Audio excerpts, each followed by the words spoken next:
समाजशास्त्र या विषयामध्ये समाजशास्त्राचा इतर सामाजिक शास्त्रांशी असलेला संबंध पाहणार आहोत. या ब्लॉकमध्ये आपण खालील मुद्द्यांवर लक्ष केंद्रित करूया. समाजशास्त्राचा मानववंशशास्त्राशी असलेला संबंध, त्याचबरोबर मानसशास्त्र, इतिहास आणि अर्थशास्त्र याशी कसा संबंध आहे ते आज आपण ह्या प्रकरणात बघणार आहोत. सर्वप्रथम समाजशास्त्र आणि मानववंशशास्त्र, ज्याला इंग्रजीमध्ये आपण अँथ्रोपोलॉजी असं म्हणतो. गेल्या प्रकरणामध्ये सुद्धा आपण समाजशास्त्र आणि मानववंशशास्त्राचा संबंध थोडक्यात पाहिला होता, पण तरीही आज काही वेगळ्या मुद्द्यांवर आपण इथे भर देणार आहोत. तर समाजशास्त्र, जसं आपण नेहमी म्हणतो की सामाजिक शास्त्रांपैकी सर्वात नवीन शास्त्र आहे. इंग्रजीमध्ये नेहमी एक ओळ म्हटली जाते या विषया संदर्भात की sociology is the youngest social science, कारण त्याची उत्पत्तीच साधारणपणे 150 ते 160 वर्षांपूर्वी आपल्याला झालेली दिसते. असं असलं तरीही सर्वात वेगवान आणि वाढत्या शैक्षणिक शाखांपैकी समाजशास्त्र ही एक शाखा आहे. सामाजिक मानववंशशास्त्र ही समाजशास्त्राची सर्वात जवळची शाखा आहे आणि या दोघांचाही संबंध खूप जवळचा आहे. हे असं असलं तरीही त्याच्यामध्ये काही मुद्द्यांवर आपल्याला फरक असलेलाही दिसून येतो की जो आपण पुढच्या येत्या काही पीपीटीज मध्ये बघणार आहोत. तसं पाहायला गेलं तर दोन्हीही शाखा म्हणजे समाजशास्त्र आणि मानववंशशास्त्र या दोन्ही शाखा तुलनेने नवीन आहेत आणि समाजशास्त्र व सामाजिक मानववंशशास्त्र पाहायला गेलं तर दोन्हीही 19व्या शतकात शैक्षणिक शाखा म्हणून उदयाला आलेल्या आपल्याला दिसतात. तर इथे समाजशास्त्र आणि सामाजिक मानववंशशास्त्राचं स्वरूप आपण बघणार आहोत, पण त्याच्या आधी आपण पाहूयात की समाजशास्त्र हे कसं उदयाला आलेलं आहे. समाजशास्त्राचा उदय बघताना आपण मुख्यत्वे फ्रेंच राज्यक्रांती आणि त्याचबरोबर वैज्ञानिक क्रांती ह्याचाही उल्लेख आपल्याला इथे करावा लागतो, कारण त्या 18व्या आणि 19व्या शतकात वैज्ञानिक क्षेत्रात जे काही बदल होत होते, त्याचबरोबर जी काही औद्योगिक क्रांती झाली आणि त्यानंतर झालेलं फ्रेंच रिव्होल्युशन, ह्या सगळ्याचा संदर्भ खूप मोठा आहे. रादर आपल्याला असंही म्हणता येईल की समाजशास्त्राच्या उदयासाठी या सर्व घटना मोठ्या प्रमाणावर कारणीभूत ठरलेल्या आहेत. तर समाजशास्त्र हा मूळ शब्द जो आहे, ज्याला आपण सोशिओलॉजी असं म्हणतो, तो लॅटिन ह्या भाषेतून आलेला दिसतो आपल्याला. सोशिओलॉजी म्हणजे सोशियस आणि लॉजी ह्याचा असा विसर्ग केला तर सोशियस म्हणजे सहकारी किंवा आणि ग्रीक शब्द जो लॉजी म्हणजे लोगोस म्हणजे नॉलेज किंवा अभ्यास असं म्हटलं जातं, म्हणजे समाजाचा किंवा सहकारी असणाऱ्या सहकार्यांचा अभ्यास म्हणजे सोशिओलॉजी असं आपण म्हणू शकतो. समाजशास्त्र ही संकल्पना संज्ञा जी आहे ती ऑगस्ट कॉम्ट यांनी 1838 मध्ये दिलेली आहे. ऑगस्ट कॉम्ट यांचा जो फोटो आहे तो आपण बाजूला बघत आहोत. ऑगस्ट कॉम्ट यांना समाजशास्त्राचं जनक असंही म्हटलं जातं. समाजशास्त्र हा एक मानवी समाजाचा अभ्यास करणारं, रादर शास्त्रीय अभ्यास करणारं शास्त्र आहे. त्याला शास्त्र म्हणून ओळख ही नंतरच्या काळात मिळाली आणि ती मिळवण्यासाठी समाजाचा अभ्यास करणारं शास्त्र असू शकतं आणि ते शास्त्र कसं आहे हे पटवून देण्यामध्ये ऑगस्ट कॉम्ट यांचा सर्वात मोठा हातभार असलेला आपल्याला दिसून येतो. सामाजिक घटनांचे संदर्भ स्पष्ट करण्यासाठी प्रयत्न करणारं जे काही शास्त्र आहे त्याला आपण समाजशास्त्र म्हणतो. तर मानवी वर्तनाच्या सामूहिक पैलूंवरही समाजशास्त्र भर देतो, ज्याला आपण कलेक्टिव्ह बिहेवियर म्हणतो, त्याच्यावरही समाजशास्त्र मोठ्या प्रमाणावर प्रकाश टाकताना दिसतं आपल्याला. या विषयाचं जे विस्तृत स्वरूप आहे त्यामुळेच मानववंशशास्त्र, राज्यशास्त्र, अर्थशास्त्र, मानसशास्त्र, भूगोल, शिक्षणशास्त्र, कायदा आणि तत्वज्ञान यांच्या अभ्यास विषयांच्या अतिशय जवळ जाणारा विषय म्हणजेच समाजशास्त्र होय. समाजशास्त्र हा विषय आपणास माहिती असेल तर नर्सिंग चा जो कोर्स आहे त्याच्यामध्येही शिकवला जातो. त्याचबरोबर ऑर्थोपेडिक कॉलेजेसमध्येही हा विषय मोठ्या प्रमाणावर शिकवला जातो. मानववंशशास्त्र, ज्याला आपण इंग्रजीमध्ये अँथ्रोपॉलॉजी म्हणतो, त्या शब्दाचा जो उगम आहे तो ग्रीक शब्दापासून झालेला आहे. अँथ्रोपॉस म्हणजेच माणूस आणि लॉजी किंवा लॉजिया, लोगोस म्हणजेच अभ्यास किंवा ज्ञान असं आपण म्हणतो. म्हणजे माणसाचा अभ्यास करणारं शास्त्र किंवा त्याचं ज्ञान मिळवून देणारं शास्त्र म्हणजेच अँथ्रोपॉलॉजी. मरियम वेबस्टर डिक्शनरीनुसार मानवशास्त्र हा शब्द 16व्या शतकाच्या उत्तरार्धातला आहे असं मानलं जातं. तर मानववंशशास्त्राच्या उत्पत्तीबद्दल अनेक असे नाविन्यपूर्ण काही गोष्टी आज आपण ह्या सेशनमध्ये बघणार आहोत. तर मानववंशशास्त्राच्या अभ्यासाच्या पूर्वीचा जो कल होता, म्हणजे जेव्हा मानववंशशास्त्र उदयाला येत होतं तेव्हा त्याचा कल जो होता अभ्यासाचा तो अतिशय सूक्ष्म अभ्यासावर होता, ज्याला आपण मायक्रो स्टडीज असं म्हणतो. त्याच्यामध्ये विशेषतः हा अभ्यास आपल्याला युरोप आणि पश्चिमी देशांमध्ये सुरू झालेला दिसतो. तर त्या ठिकाणी जे नॉन युरोपियन किंवा नॉन वेस्टर्न जे समाज होते त्यांच्यावर विशेषतः त्यांनी भर दिलेला दिसतो आणि म्हणूनच त्याला सूक्ष्म अभ्यास असं म्हटलं जातं. आणि त्याचबरोबर दुसऱ्या बाजूला समाजशास्त्राचा जर कल पाहिला सुरुवातीच्या काळातला, तर तो मोठ्या दीर्घ अभ्यासावर केंद्रित होता, ज्याला आपण मॅक्रो स्टडीज असं म्हणतो. आता सध्याच्या काळामध्ये जर आपण ह्या दोन्हीही विषयांचे अभ्यासाचे कल पाहिले तर त्याच्यामध्ये खूप मोठा बदल झालेला आपल्याला दिसून येतो. म्हणूनच समाजशास्त्र आणि मानववंशशास्त्र, विशेषतः सामाजिक मानववंशशास्त्र किंवा सांस्कृतिक मानववंशशास्त्र यांच्यातील तपासाचे प्रश्न, ज्याला आपण संशोधन प्रश्न असंही म्हणू शकतो, चौकशीचे जे क्षेत्र आहे ज्याच्यातून आपल्याला माहिती मिळत असते आणि इंटरेस्ट एरियाज जे आहे ज्याला आपण स्वारस्य क्षेत्र असं म्हणतो, या दोन्ही विषय एकमेकांवर ओव्हरलॅप झालेले दिसून येतात. कारण का तर दोन्हीही विषयांचे अभ्यास विषय किंवा इंटरेस्ट एरियाज हे काही प्रमाणात सारखे असलेले दिसतात आणि त्यामुळे ते एकमेकांवर आच्छादित झालेले आपल्याला दिसून येतात. कसे ते आपण येत्या काही थोड्याच वेळात आपण बघणार आहोत. आता आपण अतिशय थोडक्यामध्ये समाजशास्त्राचा उदय आणि इतिहास बघणार आहोत. जसं सुरुवातीलाच मी म्हटलं त्याप्रमाणे समाजशास्त्र आणि हे सामाजिक शास्त्रांपैकी सर्वात नवीन असं शास्त्र आहे. 19व्या शतकाच्या अगदी सुरुवातीलाच ही एक शैक्षणिक विद्याशाखा म्हणून उदयाला आलेली शाखा आहे. तर इथे समाजाचा अभ्यास हा काही 19व्या शतकापासूनच सुरुवात झाला होता का, तर असं नाही. हा अभ्यास एक विद्याशाखा म्हणून त्यांनी जो आकार घेतला तो 19व्या शतकात घेतलेला आहे. परंतु समाजाचा जो अभ्यास आहे तो अतिशय पुरातन काळापासून झालेला आपल्याला दिसतो. तर त्याच्यामध्ये मुख्यत्वे करून समाजाचा अभ्यास करणारे काही ग्रीक तत्ववेत्त्यांचा उल्लेख केल्याशिवाय आपल्याला पुढे जाता येणार नाही.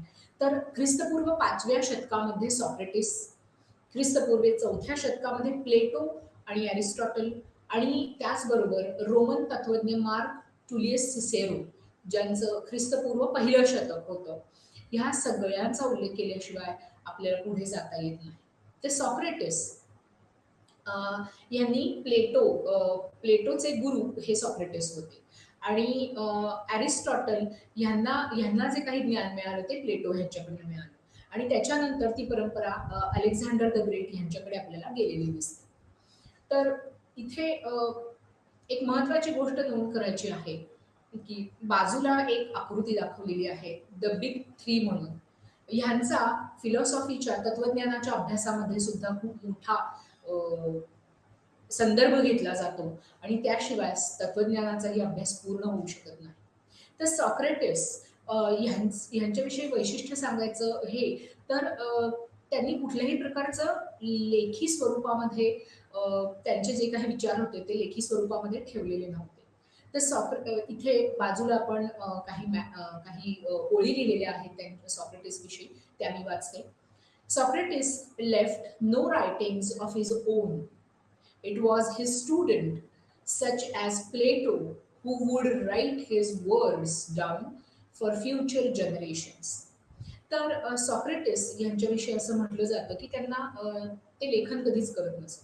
ते त्यांच्या मौखिक परंपरेतून जे काही त्यांनी त्यांच्या शिष्यांना जे दिलं त्याच्यापैकी एक शिष्य जो होता तो प्लेटो, त्याचाही आपण इथे उल्लेख केलेला आहे. त्यांनी ते सगळं लेखन स्वरूपामध्ये आणलं आणि पुढच्या जनरेशनसाठी उपलब्ध करून दिलेलं आहे. तर प्लेटो यांचा उल्लेख असा केला पाहिजे की Plato help to lay the foundations for philosophy, rhetoric and logic through the Socratic dialogue. Socratic dialogue हा जो एक ग्रंथ लिहिला होता तो प्लेटो यांनी लिहिलेला होता. तर त्याच्यामध्ये सॉक्रेटिस यांचे समाजाविषयी, कायद्याविषयी, तत्वज्ञानाविषयी, राजकारणाविषयी यांचे जे काही विचार होते ते त्यांनी लेखी स्वरूपात सॉक्रेटिक डायलॉग ह्या ग्रंथामध्ये आणले होते आणि म्हणून त्याला खूप महत्व आहे तत्वज्ञानाच्या क्षेत्रामध्येही, त्याचबरोबर सर्व सामाजिक क्षेत्रांमध्ये त्याला खूप महत्व असलेलं आपल्याला दिसतं. त्याच्यानंतर चा जो काळ आहे त्याच्यानंतर प्लेटोनचे जे शिष्य होते ते Aristotle. Aristotle passed on what he had learned from Plato to his own students, including Alexander the Great. Alexander spread this knowledge through his conquest. अतिशय थोडक्यात माहिती मी इथे घेतलेली आहे, पण त्यांच्याविषयी बोलायचं झालं तर आपल्याला एका तासामध्ये ते पूर्ण करता येणं केवळ अशक्य आहे. तर अरिस्टॉटल यांनीही हीच परंपरा सॉक्रेटिस आणि प्लेटो यांची परंपरा आपल्याला पुढे नेलेली दिसते. त्यांनीही त्यांच्या शिष्यांना जे काही ज्ञान दिलं समाजाविषयी, राजकारणाविषयी असेल, तत्वज्ञानाविषयी असेल, कायद्याविषयी असेल, हे आपल्याला समाजशास्त्राच्या अभ्यासासाठी अत्यंत उपयोगाचं ठरलेलं दिसतं. आणि म्हणूनच मी सुरुवातीला जसं म्हटलं की समाजशास्त्राचा अभ्यास हा काही 19व्या शतकातच सुरू झाला असं नाही, तर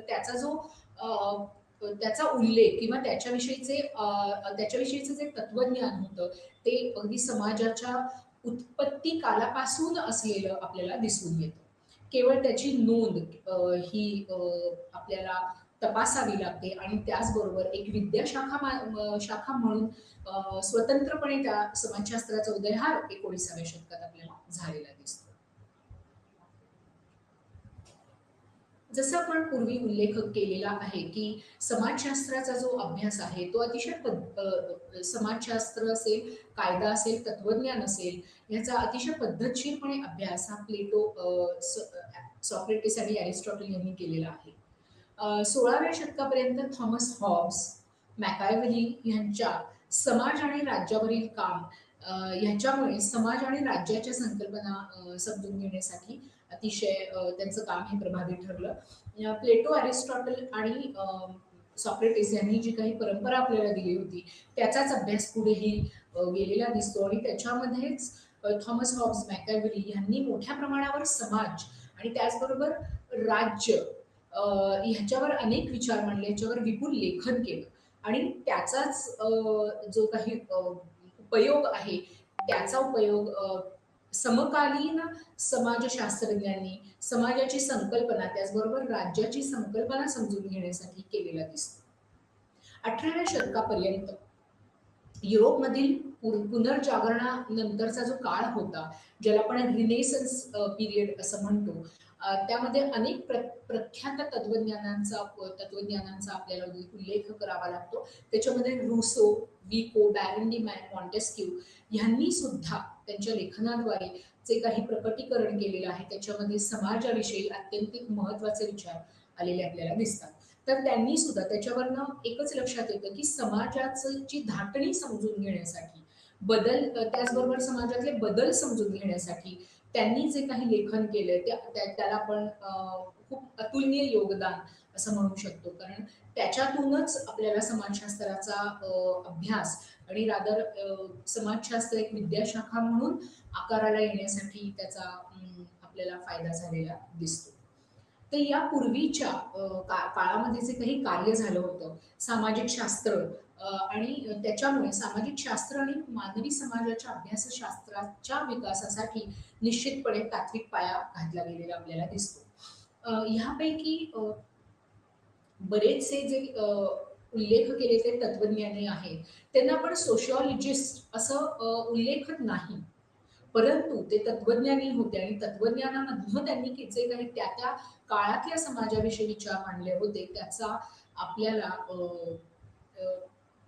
पाया समाजशास्त्राचा पाया जो आहे अ, त्याची भरणी करताना समाजशास्त्राच्या पायाची भरणी करताना आपल्याला निश्चितच मोठा उपयोग झालेला आपल्याला दिसून येतो. 18व्या आणि 19व्या शतकात युरोपमध्ये विविध बुद्धिवादी आणि सामाजिक, राजकीय बदल समाजशास्त्राच्या उदयाला कारणीभूत झालेले दिसून येतात. याविषयी आपण सविस्तरपणे गेल्या प्रकरणामध्ये चर्चा केलेली होती. हा जेव्हा आपण विकास बघतो तेव्हा त्याच्यामध्ये फ्रेंच राज्यक्रांती आणि युरोपमधील औद्योगिक क्रांती याचा सगळ्यात महत्वाचा प्रभाव दिसून येतो.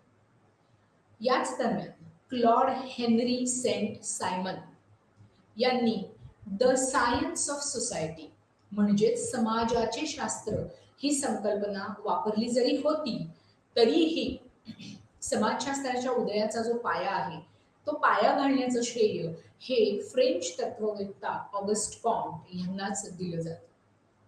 कारण त्याविषयीचं महत्वाचं योगदान अभ्यासाच्या स्वरूपामध्ये आपल्याला ऑगस्ट कॉम्ट यांनी दिलेलं दिसतं.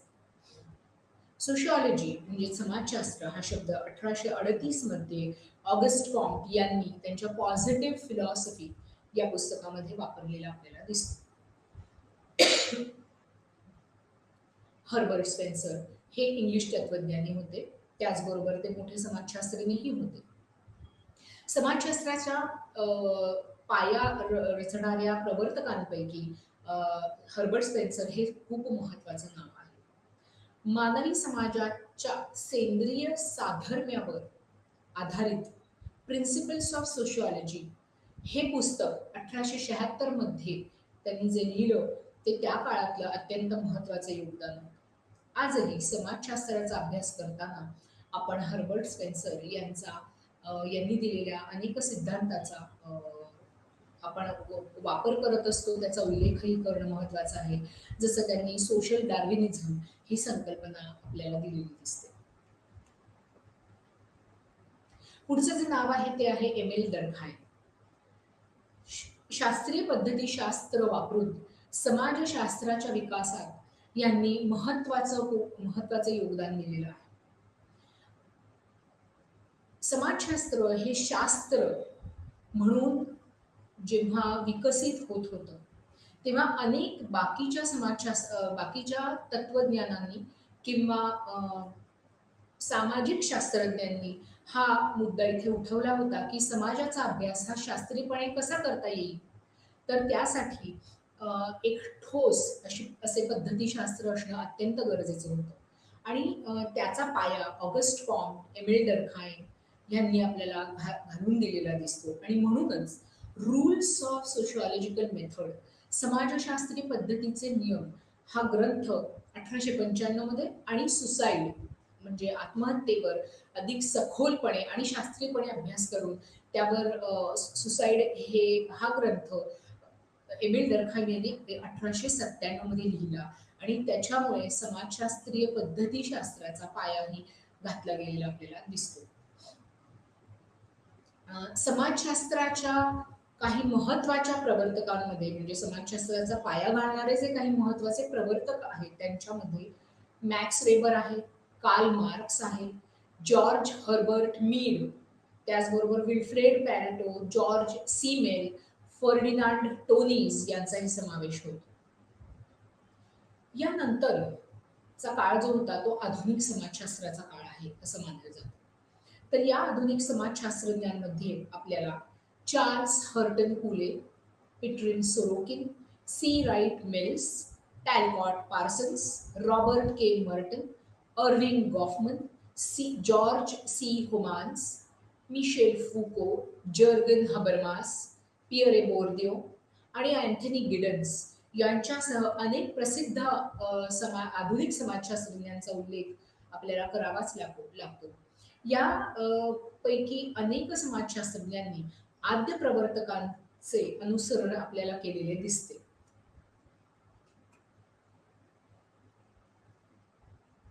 सामाजिक मानववंशशास्त्राचा उदय आणि इतिहास. आता आपण थोडक्यात समाजशास्त्राचा उदय आणि इतिहास पाहिला होता. तर आता आपण सामाजिक मानववंशशास्त्राचा उदय आणि इतिहास इथे बघणार आहोत. मानववंशशास्त्र आणि त्याचा अध्ययन विषय नैसर्गिक विज्ञान आणि मानव विज्ञान शाखांचा छेदनबिंदू म्हणून सुरू झालेला आहे. म्हणजे नक्की काय होतं, छेदनबिंदू म्हणजे नक्की काय होतं? तर मानववंशशास्त्रामध्ये नैसर्गिक विज्ञान, ज्याला आपण नैसर्गिक शास्त्र म्हणतो, ज्याच्यामध्ये आपण बायोलॉजी किंवा झुऑलॉजी किंवा केमिस्ट्री यांचा उल्लेख करतो. तर ह्या सगळ्या नैसर्गिक शास्त्रांचा आणि मानव विज्ञान शाखांचा जो छेदनबिंदू आहे, छेदनबिंदू म्हणजे ज्या ठिकाणाहून ही दोन्ही प्रकारचे जे शास्त्र आहेत ते वेगवेगळे होतात, त्या ठिकाणी मानववंशशास्त्राचा उदय आपल्याला झालेला दिसतो. तर असं का म्हटलं जातं, तर ह्याच्या मुळाशी जर आपण उदय बघितला सामाजिक मानववंशशास्त्राचा, तर सुरुवातीचा जो कल, जसं आधी काही मिनिटांपूर्वी आपण म्हटलं की मानववंशशास्त्रामध्ये आपण मानववंशाचा ही अभ्यास केलेला आहे. मानवी शरीराचाही अभ्यास अगदी सखोलपणे मानववंशशास्त्रामध्ये केला जातो. आणि म्हणूनच जिथे नैसर्गिक विज्ञानाचा, जिथे जीवशास्त्रासारख्या नैसर्गिक विज्ञानाचा आधार घेतला जातो, म्हणूनच त्या एका ठिकाणी आपल्याला छेदनबिंदू लक्षात घेणं गरजेचं आहे. कारण त्या एका बाजूला जीवशास्त्रासारख्या नैसर्गिक शास्त्राचा वापर आणि त्याचबरोबर मानवी एका ठराविक कालखंडामध्ये मानवामध्ये किंवा मानवी शरीरामध्ये कुठले बदल झाले, कसे बदल झाले ह्याचाही सखोल अभ्यास आणि त्याच्यासाठी कारणीभूत असणारे सामाजिक सांस्कृतिक बदल कुठले होते, त्याचबरोबर भौगोलिक बदल कुठले होते, याचाही अभ्यास मानववंशशास्त्रामध्ये केला जात होता. आणि तिथूनच कुठेतरी सामाजिक शास्त्रांचा तिथे वापर आपल्याला झालेला दिसतो. आणि म्हणून सामाजिक मानववंशशास्त्र हे नैसर्गिक विज्ञान आणि मानव विज्ञान शाखांचा छेदनबिंदू म्हणून त्याचा उल्लेख केला जातो. सामाजिक मानववंशशास्त्राचा उदय हा समाजशास्त्र, तत्वज्ञान, वांशिक इतिहास, मानसशास्त्र किंवा आपण सोशल सायकॉलॉजी, सामाजिक मानसशास्त्र, त्याचबरोबर राज्यशास्त्र आणि अर्थशास्त्र यासारख्या सामाजिक विज्ञानांच्या इतर शाखांशी जवळून जोडला गेलेला आहे. पण तरीही सामाजिक मानववंशशास्त्राची अत्यंत जवळची शाखा म्हणजे समाजशास्त्र होय. अनेकदा जसं आधीच्या आपल्या बोलण्यामध्ये, चर्चेमध्ये आपण ह्याचा उल्लेख केला होता की समाजशास्त्र आणि सामाजिक मानववंशशास्त्र यांचे अभ्यास विषय जे आहेत ते एकमेकांवर ओव्हरलॅप होताना आपल्याला दिसतात.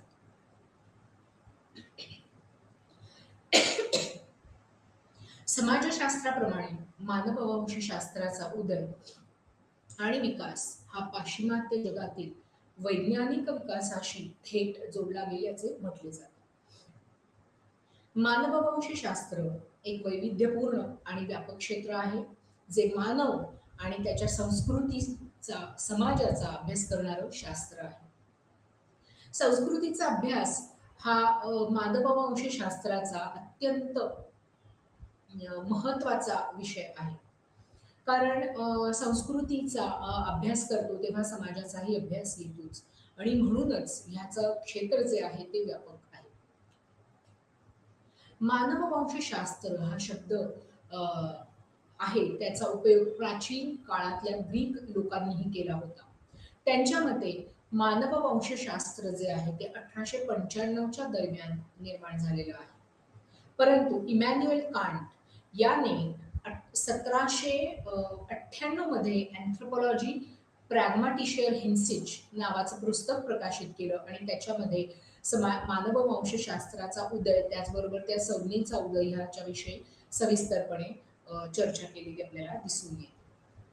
15व्या आणि 16व्या शतकात पोर्तुगीज आणि स्पॅनिश लोकांनी आफ्रिकेतील काही भाग आणि नवीन जगावर केलेल्या विजयाचा इतिहास लिहिला. हे महत्वाचे मानवशास्त्रीय साहित्य स्रोत आहे. मानववंशशास्त्राचा जो पाया आहे तो ग्रीको रोमन पुनर्जागरणाच्या काळापासून देखील दिसून येतो. विशेषतः हॅलिकर्नासस हिरोडोटस च्या लेखनापासून याची सुरुवात आपल्याला झालेली दिसून येते. त्याचबरोबर त्या काळातले जे ग्रीक तत्ववेत्ते ज्यांचा उल्लेख आपण काही वेळापूर्वीच केला होता, सॉक्रेटिस, प्लेटो, अरिस्टॉटल यांनी सुद्धा मनुष्य आणि समाजाच्या अभ्यासावर भर टाकलेला होता. या व्यतिरिक्त काही महत्वाच्या नावांमध्ये थॉमस हॉब्स, मॅकायव्हेली, इब्न खलदून यांचे उल्लेख येतात. 18व्या शतकापर्यंत युरोपमधील पुनर्जागरणाचा अनुभव आणि त्याच्या प्रभावानंतर अनेक नामवंत तत्ववेत्ते जे होते त्यांनी समाजाचं आकलन करण्यासाठी, समाजामध्ये होणारे बदल जे आहेत ते समजून घेण्यासाठी मोठ्या प्रमाणावर योगदान दिलेलं दिसतं. आणि त्यामध्ये रुसो, विको, बॅरंडी मॉन्टेस्क्यू, जॉन लॉक, त्याचबरोबर हॉब्स ह्यांचाही समावेश होता. आणि त्यांनी त्यावेळेस सामाजिक घटनांचा, ज्याला आपण सोशल इव्हेंट्स म्हणतो किंवा सोशल फेनोमेना असा शब्द वापरला जातो, त्या घटनांचे साक्षीदार ते होते. त्यामध्ये होणारे जे बदल होते त्याचे साक्षीदार ते होते आणि त्या घटनांचा अतिशय जवळनं अभ्यास त्यांनी आपल्याला केलेला दिसतो. या सुरुवातीच्या कामातून समाजशास्त्र आणि सामाजिक मानववंशशास्त्रासह सामाजिक विज्ञान आणि मानवी समाजाच्या विज्ञानाच्या विकासासाठी किंवा मानवी समाजाच्या शास्त्रीय अभ्यासाच्या विकासासाठी निश्चितपणे तात्विक पाया आपल्याला रचला गेलेला दिसतो. मानववंशशास्त्र हे वैविध्यपूर्ण शास्त्र असलं किंवा क्षेत्र असलं तरी 1860च्या दशकात सामान्य मानववंशशास्त्रीय विषयामध्ये एकत्रित करण्याचा एक प्रयत्न केला गेला की ज्याच्यामध्ये मानवी जीवनाचा सुरुवातीचा इतिहास लक्षात घेतला जाईल.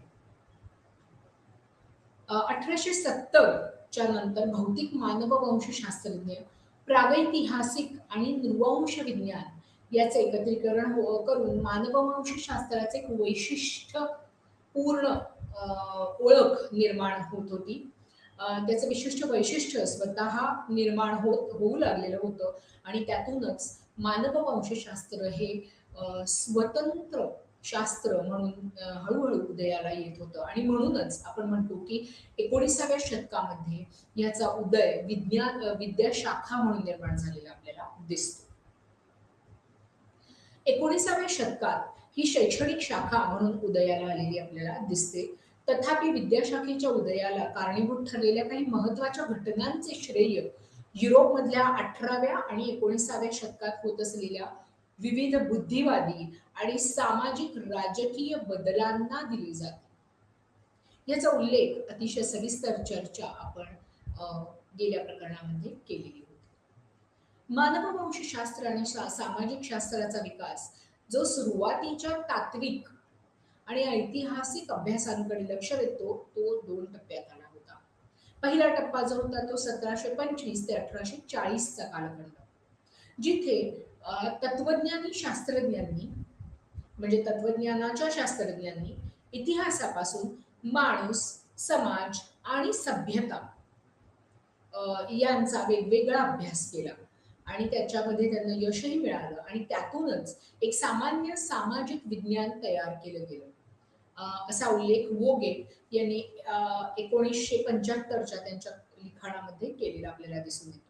त्याचबरोबर कूपर यांनी 2018 मध्ये म्हणजेच गेल्या काही वर्षांपूर्वी केलेल्या अभ्यासामध्ये असं म्हटलेलं आहे, की मानव विज्ञानावरील आधुनिक विचारधारा 1860 मध्ये जीवशास्त्र, भाषाशास्त्र आणि प्रागैतिहासिक पुरातत्वशास्त्रातील प्रगतीमुळे अधिक स्पष्ट होत गेलेली आहे.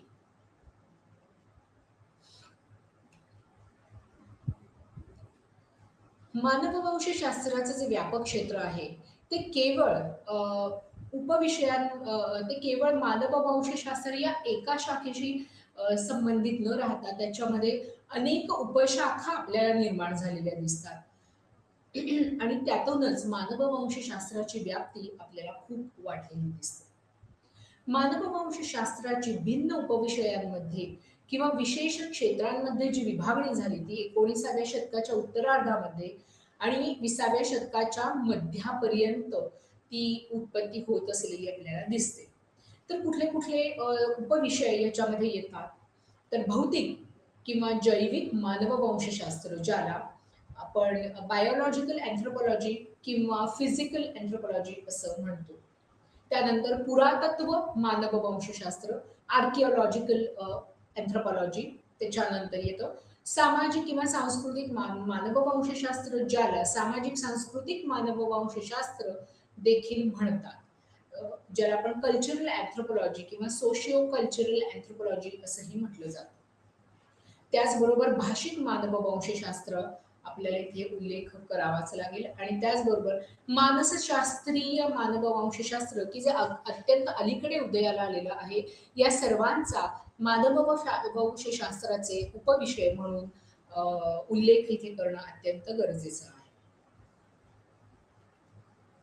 इथे जी काही चित्र दाखवलेली आहे त्याच्यामध्ये बायोलॉजिकल अँथ्रोपॉलॉजी म्हणजे जैविक मानवशास्त्रामध्ये आपण मानवी समाजाची उत्पत्ती, त्याचबरोबर मानवी शरीर, मानवी शरीराचा सखोल अभ्यास जसं आपल्याला दिसतंय की माणसाचा जो सापळा आहे, हाड आहे, त्याचाही अभ्यास केला जातो. त्याचबरोबर त्याच्यामध्ये कसे कोणत्या काळामध्ये बदल होत गेले, त्याला कुठल्या घटक कारणीभूत आहे ह्याचाही सखोल अभ्यास इथे केला गेलेला आपल्याला दिसतो.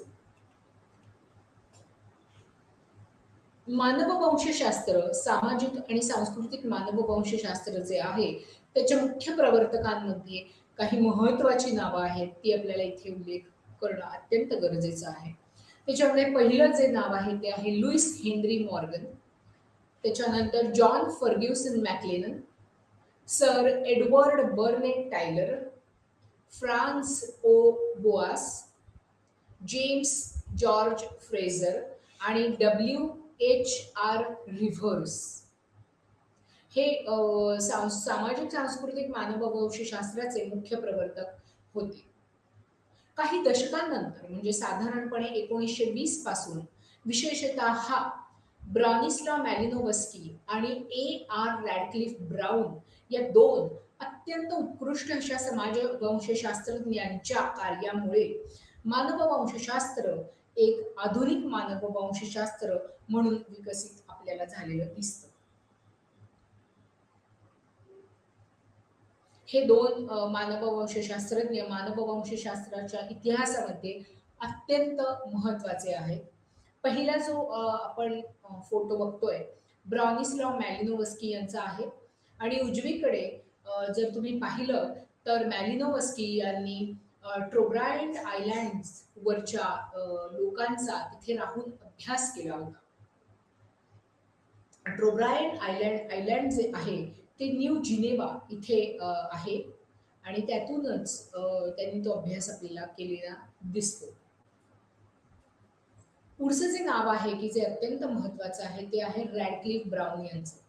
1881 ते 1955 हा त्यांचा कालखंड होता. अत्यंत अत्यंत ज्याला म्हणतो ताकदीचे सिद्धांतकार होते ते. पॉवरफुल थिओरॉटिशियन असं म्हटलेलं गेलेलं आहे. ही promoted 3 stages of scientific investigation. त्यांनी शास्त्रीय जे संशोधन असतं त्याच्या 3 पायऱ्या इथे मेन्शन केलेल्या आहेत. त्याच्यामध्ये ऑब्झर्वेशन, ज्याच्यामध्ये ऑब्झर्वेशनच्या द्वारे आपल्याला तथ्यांचं संकलन करता येतं. दुसरं आहे taxonomy for classifying the data, म्हणजेच तथ्यांची विभागणी करण्यासाठी आपल्याला हा जो पॉइंट आहे तो महत्वाचा आहे. आणि तिसरं जे आहे जनरलायझेशन, ज्याच्यामध्ये थिओरॉटिकल एक्सकर्शन्स येतात, ज्याच्यामध्ये आपल्याला सामान्यीकरण घेणं लक्षात घेणं अत्यंत महत्वाचं आहे. आता पुढचा जो विषय आहे तो अत्यंत महत्वाचा आहे, की ज्याच्यामध्ये आपल्याला समाजशास्त्र आणि सामाजिक मानववंशशास्त्र यांच्यामध्ये काय साधर्म्य होतं आणि कोणी कोणी ते साधर्म्य दाखवून दिलं आणि कोणी फरक दाखवून दिले हे बघणं अत्यंत गरजेचं आहे. यापूर्वीही आपण पाहिलेलं आहे की सामाजिक मानववंशशास्त्र ही समाजशास्त्राची अत्यंत जवळची शाखा आहे. पण हे असं का म्हटलं जातं, तर त्यासाठी आपल्याला ह्या दोन विद्याशाखांमध्ये काय साधर्म्य आहे आणि काय फरक आहे, काय समानता आहे आणि कुठल्या मुद्द्यांवर ही दोन्ही सामाजिक शास्त्र जी आहेत ती वेगवेगळी ठरतात याचा अभ्यास करणं अत्यंत गरजेचं आहे.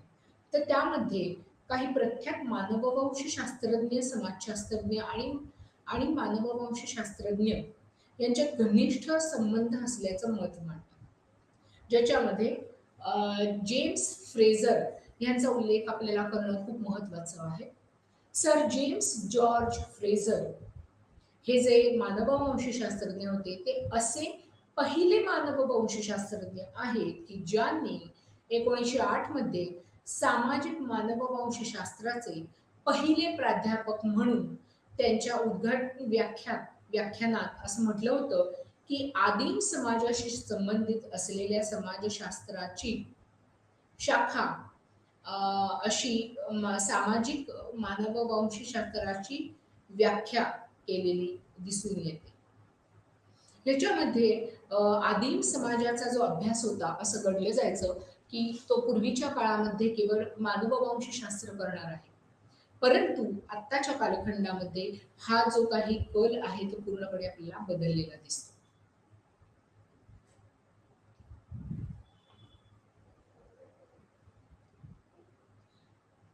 तर जॉर्ज फ्रेझर यांच्या मते समाजशास्त्र हे समाजाचे सर्वात सामान्य शास्त्र म्हणून पाहिलं गेलं.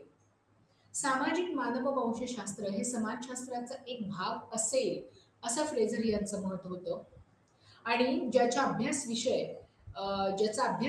विषय उत्पत्ती किंवा त्याहीपेक्षा मानवी समाजाचे प्राथमिक टप्पे जर पाहिले, जसं मानवी समाजाची अर्भकावस्था आणि बालपण यापर्यंत मर्यादित असेल असं त्यांचं म्हणणं होतं.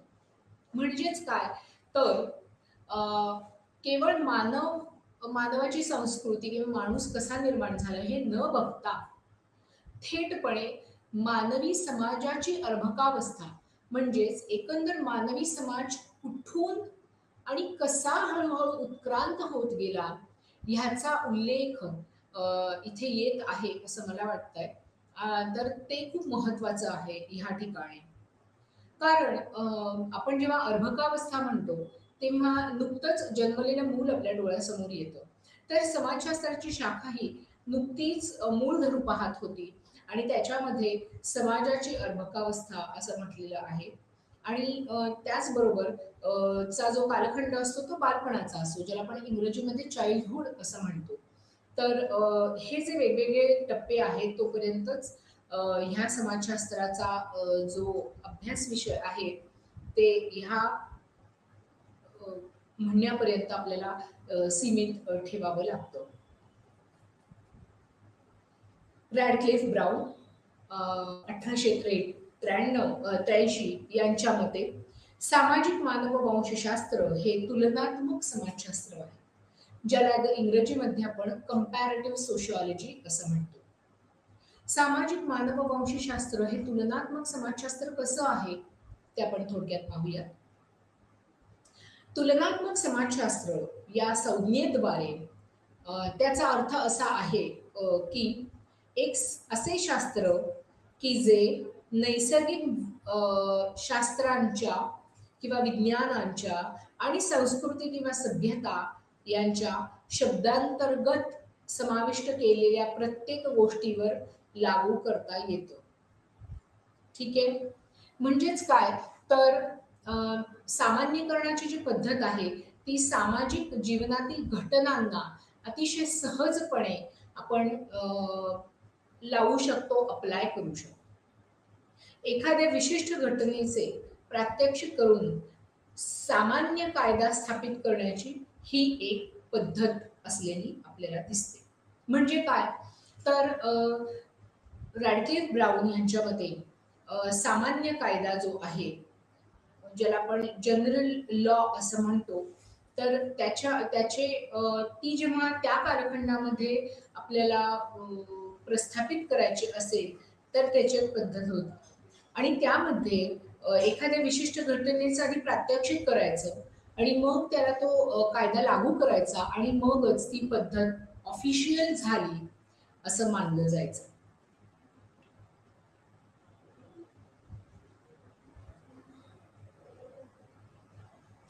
समाजशास्त्र आणि सामाजिक सांस्कृतिक मानववंशशास्त्राची विद्याशाखा प्रस्थापितही झाली नव्हती तेव्हाही त्यांचं नातं कायम होतं आणि हा संबंध मुख्यतः विषय आणि पद्धतीशास्त्रातील समानतेमुळे आपल्याला असलेल्या दिसून येतो. समानता म्हणजे काय तर आपण आता जे काही बघणार आहोत थोड्याच वेळात त्याच्यामध्ये ह्या दोन विषयांमधील समानता जी आहे ती आपल्याला लक्षात येईल. फ्रेड डब्ल्यू वोगेट 1975 यांच्या मते समाजशास्त्र आणि मग सामाजिक मानववंशशास्त्र विशेषतः सामाजिक सांस्कृतिक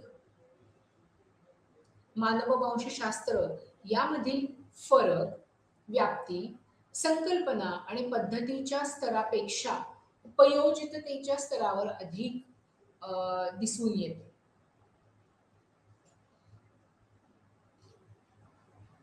त्याचबरोबर जगातील अनेक विद्यापीठांमध्ये महाविद्यालयांमध्ये समाजशास्त्र आणि सामाजिक मानववंशशास्त्र हे एकाच विभागात अस्तित्वात होते. तर 20व्या शतकाच्या सुरुवातीला संबंधित शैक्षणिक शाखांच्या स्वतंत्र स्थापनेमुळे हा फरक आपल्याला दिसून आलेला दिसतो.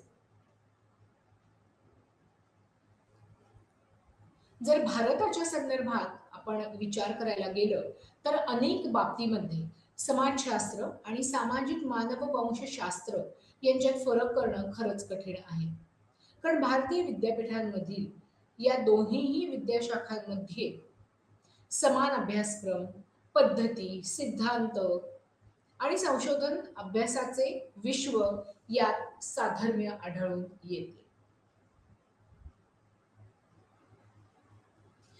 भारतीय सामाजिक विज्ञान संशोधन परिषद ज्याला आपण Indian council of social science research ICSSR असं म्हणतो तर ती सामाजिक शास्त्रांची किंवा सामाजिक विज्ञानांची सर्वोच्च नोडल फंडिंग एजन्सी आहे. समाजशास्त्र आणि सामाजिक मानववंशशास्त्र एकाच युनिटमध्ये विचारात घेतले जातात. ICSSR द्वारे सामाजिक मानववंशशास्त्र आणि समाजशास्त्र हे एकच आहेत असं मानलं जातं. सध्या समाजशास्त्र विभाग किंवा समाजशास्त्रीय संशोधन कार्यांमध्ये अनेक ठिकाणी सामाजिक मानववंशशास्त्रज्ञ शिक्षक म्हणून काम करताना आपल्याला दिसत आहेत आणि हे देखील लक्षात घेण्यासारखे आहे.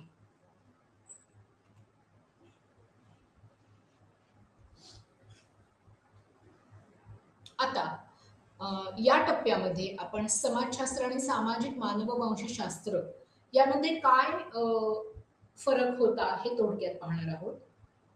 समाजशास्त्र आणि मानववंशशास्त्र यांच्यात विषयांची व्याप्ती व स्वरूप, सिद्धांत आणि पद्धतीशास्त्र यावर ओव्हरलॅप जरी होत असला तरी दोन्ही विषयांमध्ये काही मुख्य फरक आपल्याला दिसून येतात. ते कुठले आहेत ते आज आपण इथे बघणार आहोत.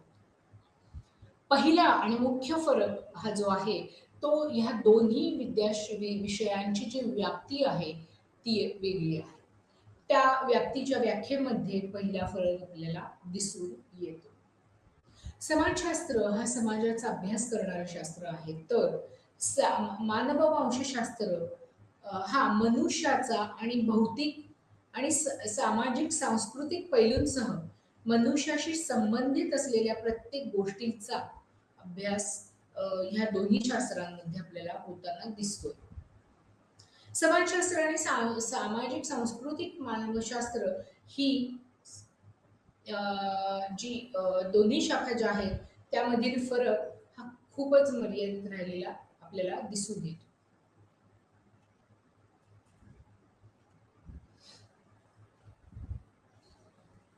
समाजशास्त्र आणि सामाजिक सांस्कृतिक मानववंशशास्त्राचा जो लक्षणीय फरक आहे, मुख्य फरक आहे, तो त्याच्या ऐतिहासिक मुळामध्ये आपल्याला जाऊन बघता येतो. आपण इतिहासाचा थोडक्यात आढावा दोन्हीही विषयांचा घेतलेला आहे. तर त्याच्यातले काही महत्त्वाचे मुद्दे इथे आपण बघणार आहोत. सामान्यतः असं म्हटलं जातं, की सामाजिक मानववंशशास्त्राचं जे मूळ आहे ते तत्त्वज्ञानामध्ये नाही, असं मानलं जातं. तर समाजशास्त्र हा जो विषय आहे, त्याचा उगम औद्योगिक आणि फ्रेंच राज्यक्रांतीच्या धर्तीवर आपल्याला मुख्यत्वे झालेला दिसतो. तर म्हणूनच असं मानलं जातं, की समाजशास्त्र हे अत्यंत आधुनिक किंवा आपण म्हणूयात यंगेस्ट सोशल सायन्स आहे. समाजशास्त्राचे सुरुवातीला औद्योगिक समाजांच्या ज्यांना आधुनिक समाज मानले जाते त्याच्या अभ्यासावर लक्ष केंद्रित केलेले होते, जसं पश्चिमात्य समाज, विशेषतः युरोप. तर दुसरीकडे मानववंशशास्त्राचा प्रारंभिक अगदी आणि केंद्रीय कल जो होता तो इतर विदेशी समुदायांचा अभ्यास करण्याकडे होता. आता विदेशी समुदाय म्हणजे काय? कारण आपण भारतामध्ये विदेशी म्हणजे आपल्यासाठी लंडन, इंग्लंड, अमेरिकेमधून आलेली लोक म्हणजे आपल्यासाठी फॉरेनर्स असतात. परंतु या ठिकाणी त्याचा उल्लेख कसा आला त्याचा आपण थोडासा आढावा घेऊया. तर इथे विदेशी हा शब्द जो आहे तो नॉन युरोपियन किंवा नॉन वेस्टर्न समाज जो होता, जसं ऑस्ट्रेलियामध्ये सुद्धा त्यांना ॲबोरिजिन्स म्हणजे आदिवासी जो समाज आहे त्यांना ॲबोरिजिनल्स असं म्हटलं जातं. तर तसं त्याच धर्तीवर आपण असं म्हणू शकतो की नॉन युरोपियन आणि नॉन वेस्टर्न समाजामध्ये हा विदेशी समुदायांचा कल जो आहे तो आपल्याला वाढलेला दिसतो.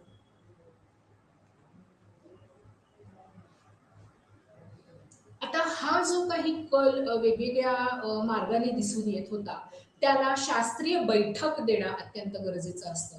तर ती बैठक जी आहे ती शास्त्रीय अभ्यासाद्वारे आणि शास्त्रीय पद्धतीने निर्माण केलेले पद्धतीशास्त्र ज्याला आपण रिसर्च मेथडॉलॉजी म्हणतो त्याचा पाया घालण्यातून झालेली दिसते. तर समाजशास्त्र आणि सामाजिक सांस्कृतिक मानववंशशास्त्र यांच्यातील इतर फरक हे त्यांच्या पद्धतीशास्त्रामध्ये दिसून येतात. समाजशास्त्रामध्ये मोठ्या प्रमाणामध्ये संख्यात्मक पद्धती वापरली जाते. तर तथ्य संकलन करण्यासाठी म्हणजे ज्याला आपण डेटा कलेक्शन म्हणतो, डेटा गोळा करण्यासाठी आपल्याला प्रश्नावली आणि त्यानंतरच्या डेटाचे सांख्यिकीय तंत्राच्या मदतीने विश्लेषण वापरले जाते. तर हे जे विश्लेषण आहे ते करण्याच्याही काही पद्धती आहेत. आत्ताच्या काळामध्ये, आधुनिक काळामध्ये मोठ्या प्रमाणावर संगणकाचा वापर इथे करण्यात येतो. मानववंशशास्त्र हे क्षेत्र आधारित विज्ञान म्हणून सुरू झालेलं आपल्याला दिसतं. क्षेत्र आधारित म्हणजे ज्याला आपण फील्ड वर्क किंवा फील्ड स्टडीज असं म्हणतो, की क्षेत्रामध्ये जायचं आणि अभ्यास करायचा. तर त्याच्यावर आधारित दिसतं. त्यामुळे मानववंशशास्त्रज्ञ मोठ्या प्रमाणावर गुणात्मक पद्धती वापरतात. त्यातल्या त्यात विशेषतः सहभागी निरीक्षण पद्धतींचा वापर मोठ्या प्रमाणावर होत असतो. तथापि कालांतराने आपल्याला लक्षात येतं की संशोधन पद्धती आणि तंत्राच्या वापरामधील फरक बदलला. कारण समाजशास्त्रज्ञांनी गुणात्मक पद्धतींचा मोठ्या प्रमाणावर वापर करण्यास सुरुवात केलेली आपल्याला दिसते, तर मानववंशशास्त्रज्ञांनी गुणात्मक पद्धतींचा परिमाणात्मक पद्धतींचाही मोठ्या प्रमाणावर वापर करायला सुरुवात केलेली दिसून येते. तर आजचा हा जो आपला विषय होता तो त्याच्यामध्ये आपण समाजशास्त्र आणि सामाजिक मानववंशशास्त्र ह्याच्यामध्ये असलेला सहसंबंध आपण पाहिलेला आहे. परंतु ह्या ब्लॉकमध्ये अजूनही आपल्याला सामाजिक मानववंश शास्त्राचा जसा आपण संबंध बघितला त्याचबरोबर मानसशास्त्र, अ, अर्थशास्त्र आणि इतिहास यांचाही समाजशास्त्राशी कसा संबंध आहे ते आपल्याला बघायचं आहे. आणि ह्या ब्लॉकमधला उरलेला जो विषय आहे तो आपण पुढच्या सेशनमध्ये कंप्लीट करणार आहोत. तर आजच्या आपल्या झालेल्या सेशनचा एक थोडक्यात आढावा आपण बघणार आहोत. समाजशास्त्राचा सामाजिक मानववंशशास्त्राशी अत्यंत जवळचा संबंध आहे. ह्याची काही उदाहरणंही आपण पाहिलेली आहेत. दोन्हीही विषय अत्यंत जवळ आहेत आणि की ते वेगवेगळं करणं अत्यंत कठीण जातं. विशेषतः व्याप्ती, स्वारस्याचे क्षेत्र, सिद्धांत, पद्धतीशास्त्र आणि उपयोजितता ह्या सगळ्यांमध्ये हे वेगळेपण दिसून येतं. ज्या परंपरेमध्ये ही दोन्ही शास्त्र विकसित होतात किंवा विकसित झालेली आहेत त्या परंपरेमध्ये अभ्यासाच्या महत्वाच्या क्षेत्रांमध्येही खूप एकसंधता होती आपल्याला दिसून येते, म्हणजे साम्य होतं. आणि ते साम्य जसं आपण ह्या सेशनमध्ये कंटिन्युअसली हे म्हणतोय की त्यांचा दोन वेगवेगळे समाजशास्त्र आणि मानववंशशास्त्र हे वेगवेगळे जरी विषय होते तरीही त्यांचा ओव्हरलॅप झालेला दिसतो विषयांच्या अभ्यासाच्या बाबतीमध्ये. तर ती जी एकसंधता होती ती इथे अत्यंत उपयोगाची आपल्याला ठरलेली दिसते. समानता असूनही दोन विषयांमध्ये काही मुख्य आणि बेसिक फरक पण आहे की जे आपल्याला सुरुवातीपासूनच दिसून येतात. जेव्हा आपण दोन विषयांचा म्हणजे समाजशास्त्र आणि सामाजिक मानववंशशास्त्र यांचा अभ्यास करतो तेव्हा आपल्याला हे दिसून येतं की कशा पद्धतीने ह्या दोन शास्त्रांमध्ये साधर्म्य आहे आणि फरक आहे. ह्याचा एक महत्वाचा उल्लेख मला करायला इथे आवडेल की जसं आधीही आपण म्हटलेलं आहे की सोशल अँथ्रोपॉलॉजी हा भारतामध्ये एका वेगळ्या पद्धतीने आलेला विषय होता की भारतामध्ये आजही अनेक विद्यापीठांमध्ये हा जो विषय आहे तो समाजशास्त्राच्या सोबतच एकाच डिपार्टमेंटमध्ये किंवा एकाच विभागामध्ये शिकवला जायचा. परंतु आज ह्यामध्ये बराच बदल झालेला दिसतो. त्यामुळे अनेक विद्यापीठांमध्ये आणि महाविद्यालयांमध्ये सामाजिक मानववंशशास्त्र हे मानववंशशास्त्र एकात्मिक मानववंशशास्त्र ह्याच्या अंडर शिकवलं जातं. तर समाजशास्त्राचा जो विभाग आहे तो पूर्णपणे वेगळा आणि स्वतंत्रपणे चालवण्यात येतो. भारताचा जर आपण उल्लेख इथे केलेलाच होता तर आपल्याला हेही बघणं गरजेचं आहे की आजही मोठ्या प्रमाणावर सामाजिक मानववंशशास्त्र शाखेतले अनेक प्राध्यापक हे समाजशास्त्र विभागामध्ये शिकवताना आपल्याला दिसून येतात आणि हे संपूर्ण भारतामध्ये आपल्याला दिसून येतं.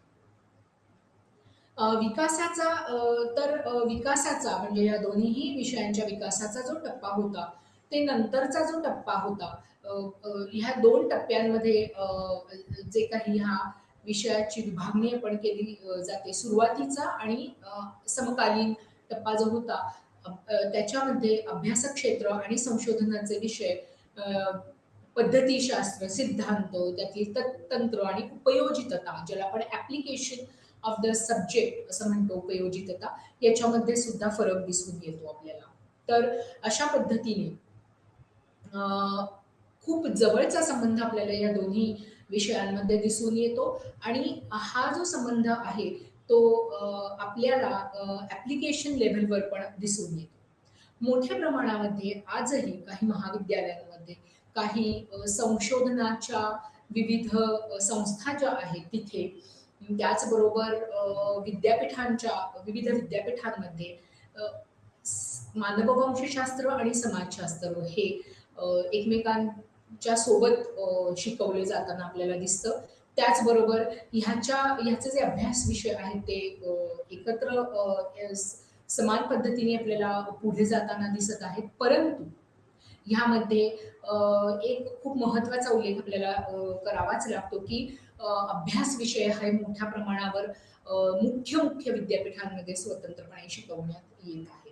आणि म्हणूनच असंही म्हटलं जातं, की भारतामध्ये सोशल अँथ्रोपॉलॉजी आणि सोशिओलॉजी म्हणजेच समाजशास्त्र आणि सामाजिक मानववंशशास्त्र हे सेपरेट करता येणं, हे वेगळं करता येणं अत्यंत गुंतागुंतीचं आहे. कारण ह्या दोन्हीही शास्त्रांमध्ये म्हणजे समाजशास्त्रांमध्ये सुद्धा आपण आदिवासी समाजाचा आणि त्याचबरोबर ग्रामीण समाजाचा अभ्यास करतो. ग्रामीण समाजशास्त्र ही एक उपशाखा आपल्याला समाजशास्त्रामध्ये दिसते. तर दुसऱ्या बाजूला मानववंशशास्त्रामध्ये सुद्धा खूप सखोलपणे आपल्याला आदिवासी समाजाचा आणि त्याचबरोबर ग्रामीण समाजाचा अभ्यास होताना आपल्याला दिसतो, रादर झालेला दिसतो. आणि म्हणून भारताचा जेव्हा विचार केला जातो तेव्हा ह्याच्यामध्ये म्हणजे मानववंशशास्त्र आणि समाजशास्त्र ह्या दोघांमध्ये वेगळेपणा दाखवता येणं हे थोडंसं गुंतागुंतीचं ठरलेलं होतं. परंतु जेव्हा आपण पाश्चात्य आणि युरोपीय समाजाचा विचार करतो किंवा तिथे उदयाला आलेलं जे मानववंशशास्त्र होतं, ते मुख्यत्वे आदिवासी त्या भागामधले, त्या खंडांमधले जे आदिवासी होते, त्यांच्यावर केंद्रित केलेलं लक्ष होतं. त्यांच्यावर अभ्यासाचा फोकस होता आणि युरोपीय आणि पश्चिमी समाजामध्ये जे समाजशास्त्र उदयाला आलेलं होतं, त्यांचा अभ्यास विषय हा मुख्यत्वे औद्योगिक समाजावर होता.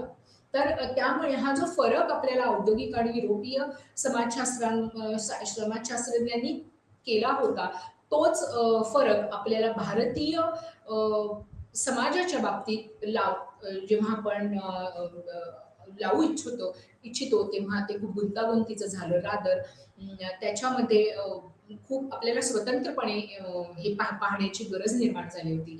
आणि म्हणून भारताचाही अभ्यास जो होता, मानववंशशास्त्रीय अभ्यास जो होता, तो परक्या देशातल्या सामाजिक शास्त्रज्ञांनी केलेला होता. त्यामुळे इथला समाज जो होता तो अत्यंत वेगळा होता. ज्याच्यामध्ये खूप विविधता दिसून येते आणि त्याचा समाजशास्त्रीय अभ्यास आणि मानववंशशास्त्रीय अभ्यासही झालेला होता. आणि म्हणून असं अलीकडच्या काळामध्ये म्हटलं गेलं, की भारतीय सामाजिक शास्त्रज्ञांनी ह्याच्यावर विचार करून भारतीय मानववंशशास्त्र ही एक वेगळी शाखा, इंडियन सोशल अँथ्रोपॉलॉजी ही एक वेगळी शाखा जी आहे, त्याच्यामध्ये हा विचार आपल्याला करावा लागतो. तर अशा पद्धतीने आज आपण समाजशास्त्राचा मानववंशशास्त्राशी कसा संबंध आहे त्याचा विचार केलेला आहे. उर्वरित भाग आपण पुढच्या सेशनमध्ये बघणार आहोत. धन्यवाद.